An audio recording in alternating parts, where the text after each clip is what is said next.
Okay.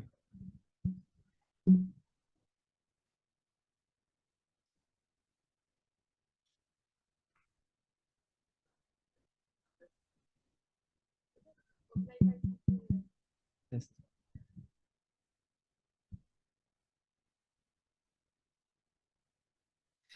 Ladies and gentlemen, I would like to open this panel with one more time a reflection, such out for the earthquake victims of our host city and its regions, and express my pride in all those who have contributed to the incredible solidarity efforts we are actually living. I'm present myself. I'm Bashar Abe. I'm working for the GIZ as energy advisor and researcher in energy law. It was also always a pleasure and an honor for me to have been able to speak during the last sessions for the World PTX Summit and today as moderator. I will never forget to congratulate USN and its national and international partners on the success of this summit.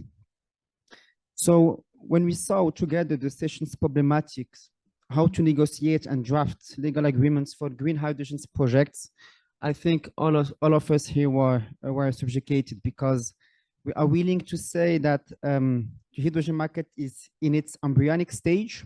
And it's also true that the contractual, jurisprudential, and research experience is not sufficiently developed to respond exactly. Globally, we will humbly try to provide some initial answers because there are. To this end, I'm proud to have to my side colleagues and friends whose recognized expertise will be able to respond, namely Mrs. Bunju, Mr. Gadio, and Mr. Carter. With over 12 years of experience, Mrs. Bunju is an attorney specialized in banking and projects. Her practice focuses on infrastructure-related fields, including low-carbon energy.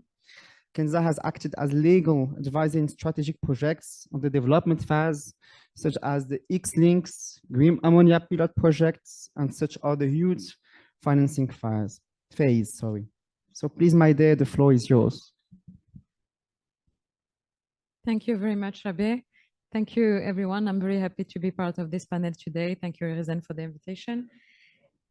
So I think that we all acknowledge that we are in the context of a global climate emergency, and in this context, it's crucial to decarbonize our economy through the development of renewable energies. Hydrogen is today the clean molecule we need to secure a sustainable energy future and reach carbon neutrality. Hydrogen is clean burning. It may be produced for renewable sources, and it has a large variety of application in multiple industry sectors. Drawing from a Deloitte study focusing on the global trajectory and green hydrogen development until 2050, the expansion of this nascent market presents a substantial avenue for economic growth, especially in North Africa, including Morocco. Morocco possesses substantial potential in the realm of renewable hydrogen, primarily attributed to its notable competitive edge in renewable energy and its extensive land resources. So that can lead to Morocco to become a regional and global leader in the hydrogen industry. It can also become a strategic partner due to its strategic location between Middle East, Africa, and Europe. However, Morocco currently lacks a regulatory framework for the Power-to-X market, which encompasses the production, the import, and the transportation of green hydrogen. For us also as legal practitioner, we also acknowledge an absence of widely accessible legal framework, as we don't have any reference on similar hydrogen projects over the world. But I think that we can all draw upon our experience in renewable energy projects, LNG projects, and other infrastructure projects in Africa to formulate a possible structuring approach. I think that this is our common role to analyze our experience, like to capitalize on our experience and our practice to assess risks and evaluate like key issues that can be arise in global and regional hydrogen projects. So I think that we can make a quick focus on an example of structure hydrogen project, but this can also be taken as an example, as this is absolutely not based in any current or precedent transaction. So a structure for a hydrogen project can involve hydrogen SPV, which is established for the purpose of the development and the operation of the hydrogen project. So we can assume that this SPV is funded with a mix of equity and debt.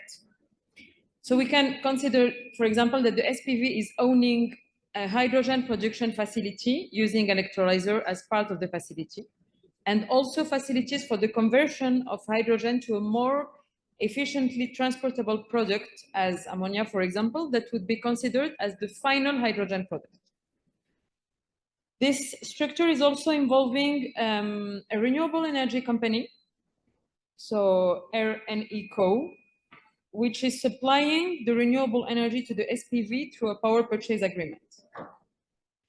So in this structure, we can have either a split model where the renewable energy company owns the renewable energy facility and supplies the electricity to the SPV, or an integrated model where a single entity owns both facilities.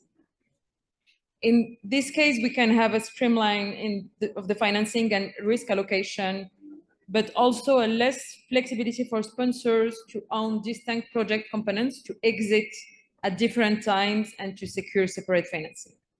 So another party in this structure is the off-taker, who will be entering into an off-take agreement with the SPV to purchase the final hydrogen product from the SPV, and a transport company who will be entering into a transportation agreement with the SPV to transport the final hydrogen product to the preferred destination of the off-taker.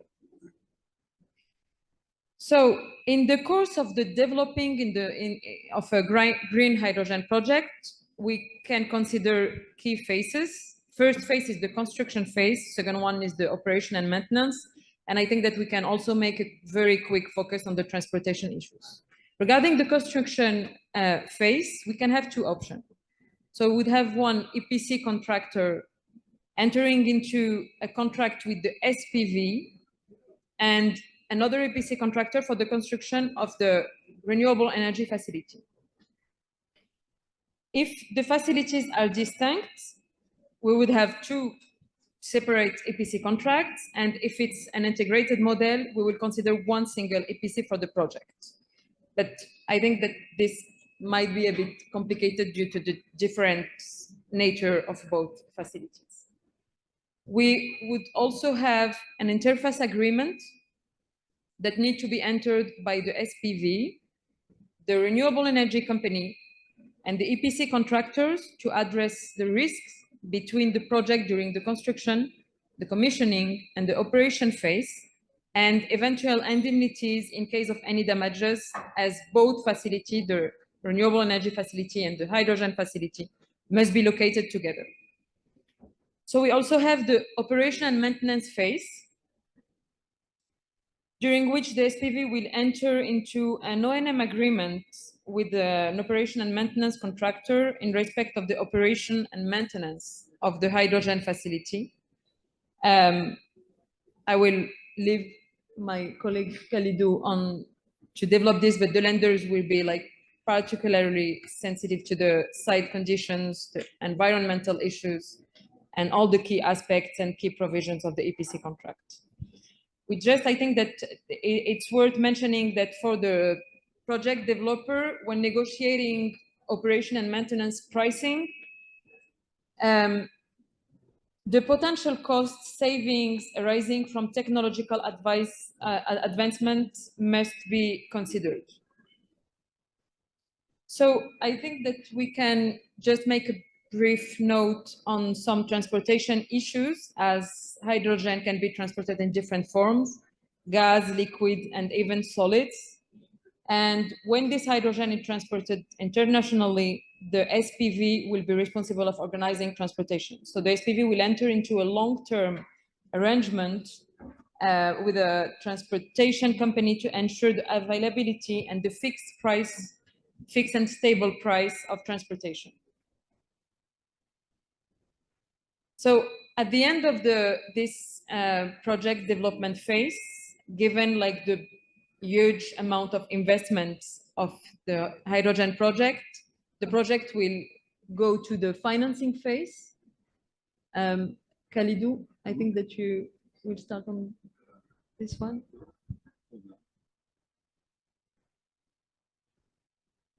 All right.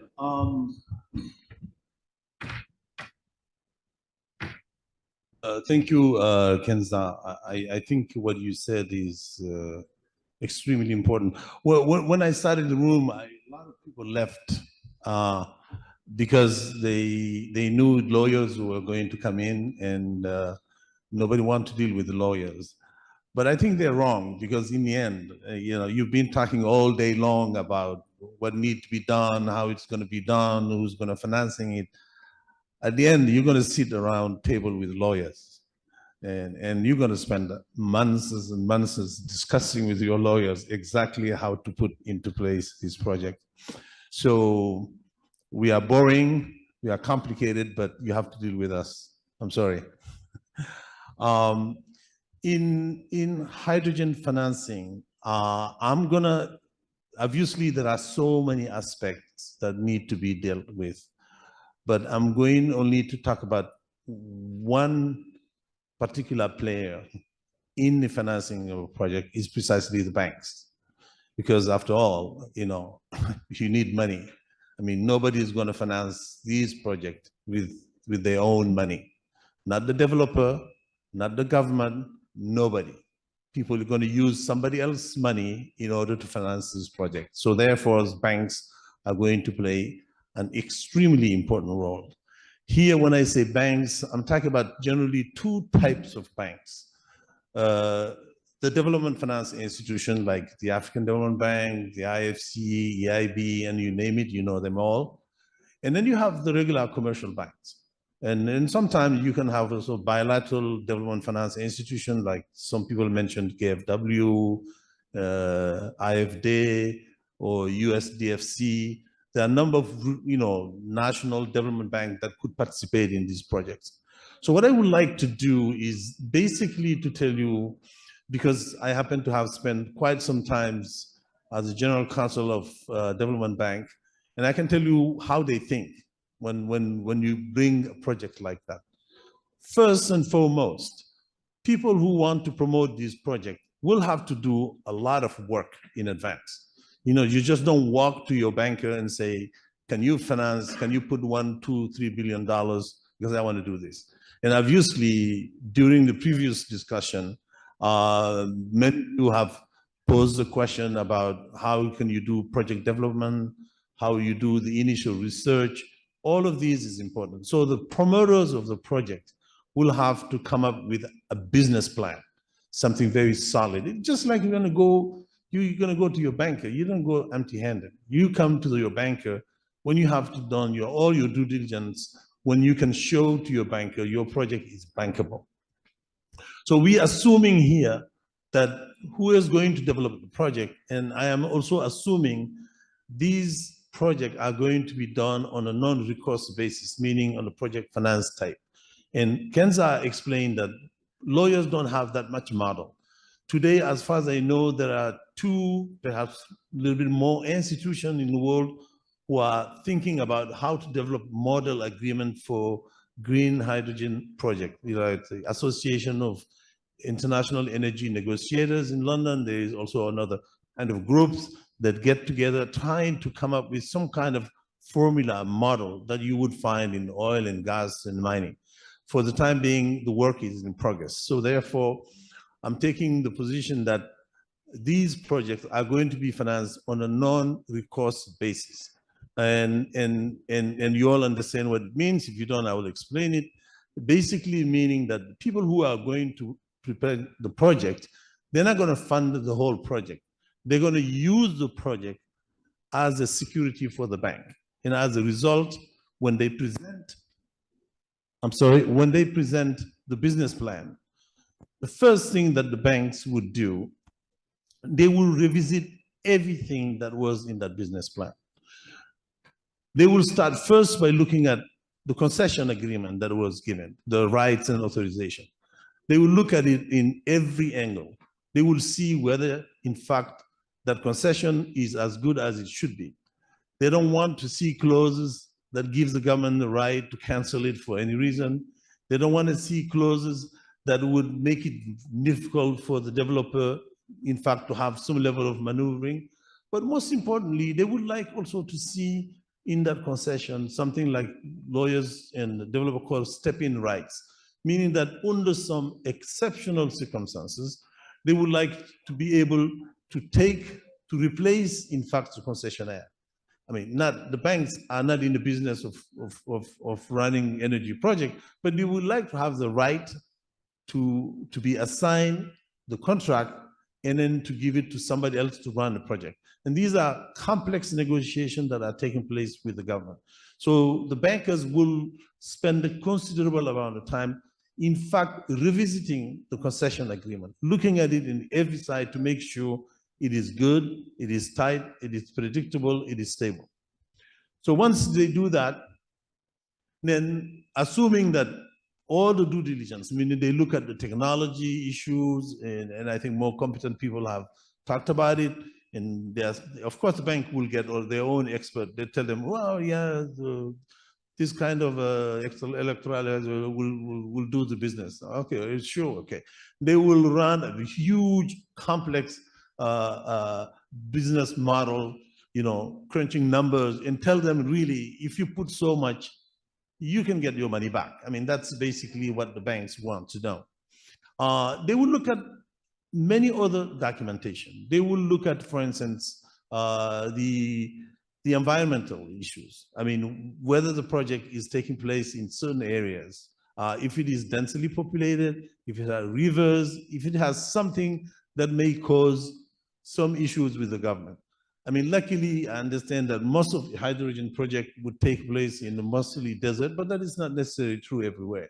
So nonetheless, the banks will make sure that if the project is taking place in areas where you have a population, or you have agriculture, or you have rivers, those are being taken care of. And that is subject to a lot of negotiation, which have already been taken care of initially, but the bank will revisit them to make sure it is consistent with the standard. And obviously there are two types of standards. Banks themselves have a standard they call Equator Principles, and then the DFIs, meaning Development Finance Institution, having much more stronger requirement. And any of you have dealt with the World Bank or the ADB will know what I'm talking about. These are very complex.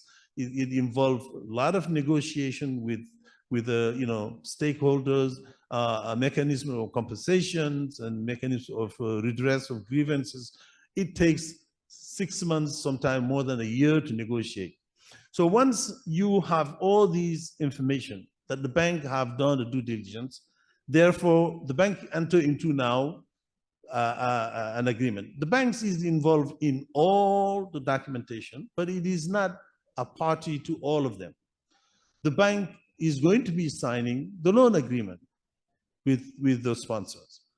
And the loan agreement will contain, typical, in my example, in a project finance like limited recourses, it will contain, the standard, provision in terms of representations and warranties and covenants.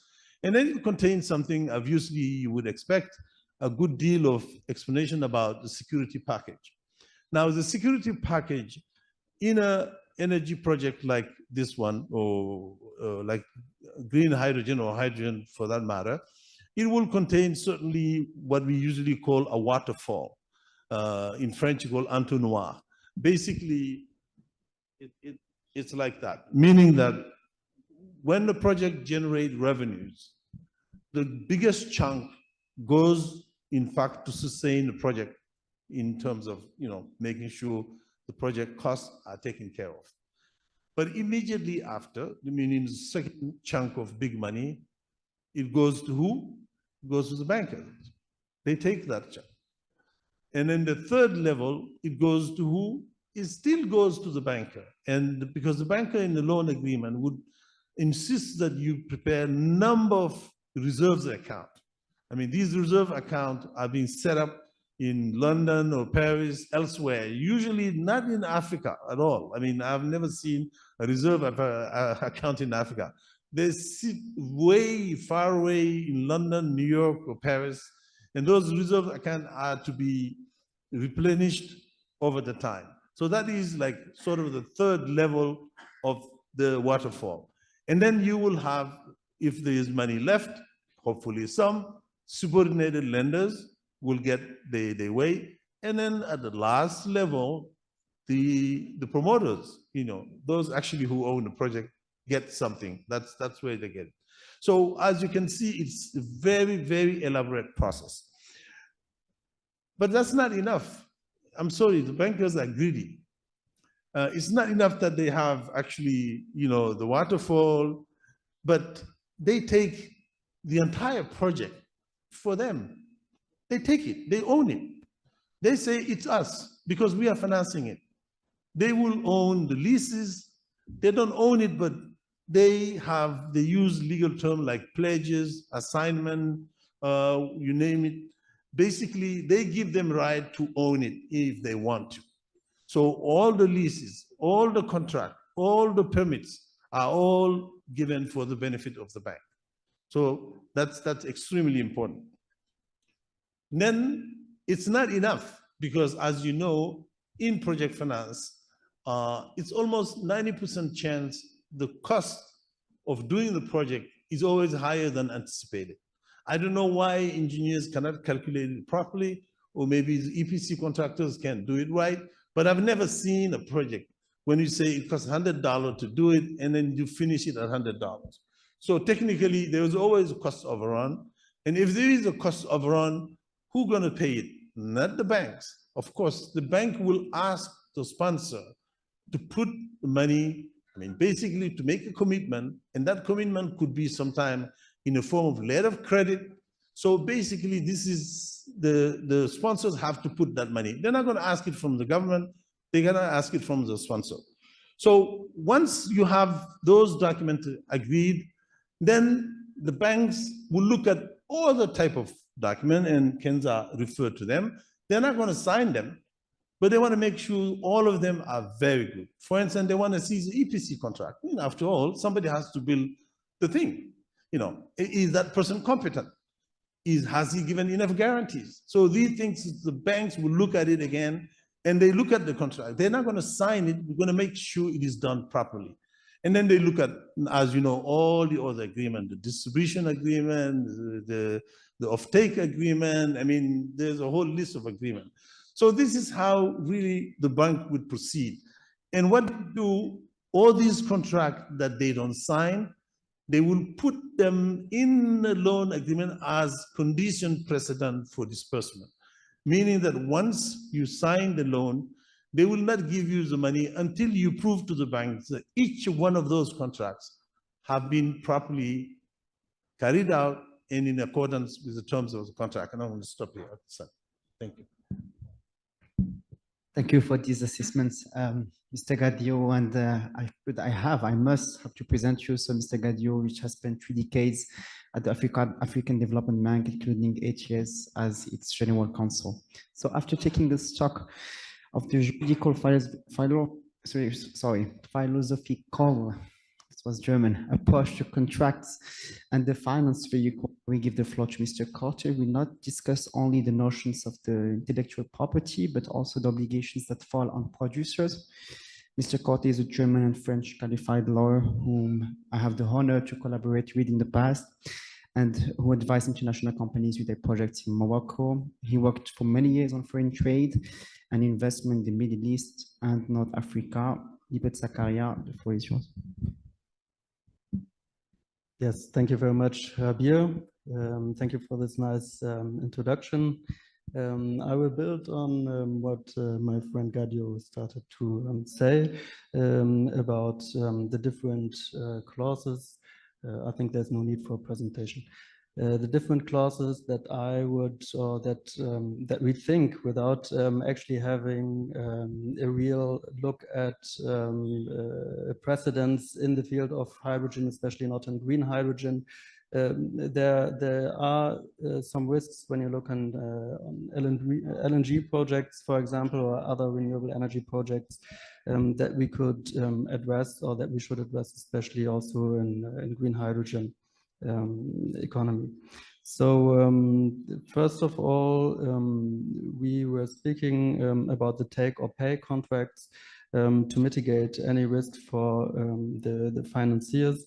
The production of hydrogen, especially green hydrogen, depends on different elements and different conditions, which every one of which has its specific risks to. We need, of course, first of all, renewable energy, but also water to be furnished to a project site. And both are actually making the project or create like additional risks for the success of a project. So the infrastructure also for shipping hydrogen is very limited as today, and hydrogen needs yes, actually we don't need the presentation because I just realized that nobody presented PowerPoints. Okay, so hydrogen needs to be liquefied for transport. This is also an additional element of, let's say, it's a variable that we do not still see controlled. And to mitigate those risks and to create some guarantees, at least for the investors, the green hydrogen producers will demand a take or pay contract to ensure the steady income, and in the same time buyers should demand a minimum production guarantee in return. So this way we could, or these should be the two poles between which we should be orientated in the drafting of contracts. For the energy or the green hydrogen to be exported, which is mainly the project from what I have heard in the other speeches today, it needs to also be adapted to the importing market. So the importing market, mainly being Europe, I mean, that's what was discussed also. We need also to confirm the product in the contracts here in Morocco, for instance, with the demands in the buyer's market, to also be able to count on subsidies, because as of now, the subsidies are very important and necessary to make the energy competitive to other less renewable or less sustainable energy sources. So in the European Union, there is a consistent definition emerging. In principle, of course, we know that green hydrogen means it is hydrogen created by electrolysis, which itself was energized through renewable sources other than biomass. And this is not the only, or these are not the only elements. There's some more complex concepts which were added to the new definition, which is as of the 10th of July 2023. One of it, of course, being the additionality, meaning that the sources used for electrolysis should be new, not the same renewable energy sources that were first used for the local needs, and a temporal and geographic correlation, and of course the last element being no subsidies. And to be able to count on this definition in the contracts that are made between the producer and the off-taker, there should be a green clause introduced in the contract to conform the definition of the product taken off to the market on which subsidies, or to the state on which subsidies we are counting. And yes, so there should be a clear contractual definition of what quality of hydrogen is owed, and also mentioning the exact circumstances of the production. So making it fully transparent under which conditions the energy is produced. The green quality of hydrogen can be hard to prove from the buyer's perspective, and this is why it is in the best interest of the buyer to stipulate that the burden of proof lies within the hydrogen producer or seller's responsibility. Yes, so lastly, I will just say some words about intellectual property and the green hydrogen. So green hydrogen technology and electrolysis is at the cutting edge of technology today. Exact stipulations need to be made between business partners within the green energy or green hydrogen environment to make sure that background and foreground IP, intellectual property, is addressed. So clauses on how to handle existing IP rights should be included, as well as clarifying ownership of newly developed technologies throughout the project. Yeah, I think that was my time, and I will give the mic back to dear Rabia. Thank you. So as we can see, there is several complications when we start speaking about draftings. As said Kenza, we have to think about the centralized or decentralized approach with all the benefits and disadvantage. And it's one of the main challenges of the drafting contracts. Mr. Gadio explained us the several steps, which was really clear. We have this, the business plans, first of all, the due diligence, and then the first beginning the work of the juridical documentations. And I think we all agree that due to a lack of the visibility of the contract chain, the experience gained from the LNG sector could be a first basis maybe. And if I may, all of you here, I just would like to add that the system from contract for difference is a really good basis, initially used in the carbon sector, the CCFD. And this because of three reasons. Because in November or July, yes, July 2023, the German government announced a big amount of 50 billion euro for the these contractual configurations. In the same time, the MEPs, the member of the European Parliaments, especially the Energy Committee, with the draft amendments for the reform of the electricity market, want to use this configuration system. And thirdly, we have this long-standing UK wind farm experience with these contracts, but it's not the only contract, as said Kenza and Mr. Kadi and the other colleagues. We have a lot. If in Morocco we want these incentives, we should have a state aid, and to develop state aids as government or for the state-owned companies, we need regulation for that. To my knowledge, we only have one article for that in the antitrust law, and it will play a major role. So maybe if you want to add something before that we close, because the time is running out.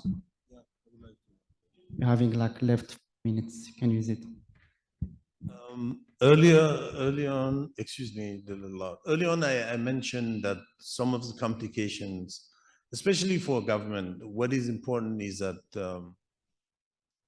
again, it's likelihood that most of hydrogen or green hydrogen project are going to take place in some kind of a coastal area where there is nobody, but it's not necessarily clear. You know, there is a UN declaration on indigenous rights that I think Morocco is a signature of that declaration. And that basically means that before you carry out a project, the government and the bankers will insist on that. You go through an extensive, really grueling process of consultation. Let me just tell you a little story. We wanted to finance sometimes back a project in Uganda. It's a hydraulic project, and the project is water. It goes through certain rivers. So we had to go talk to the village chief, and the village chief, in order to give their consent, we have to buy a lot of alcohol and go to the river. So they give the alcohol to the gods, and then they do some kind of rituals. And only at the end, they will tell whether the God has accepted the project to proceed. I mean, just give you, it could be a little bit maybe, but just to tell you how complicated it could be.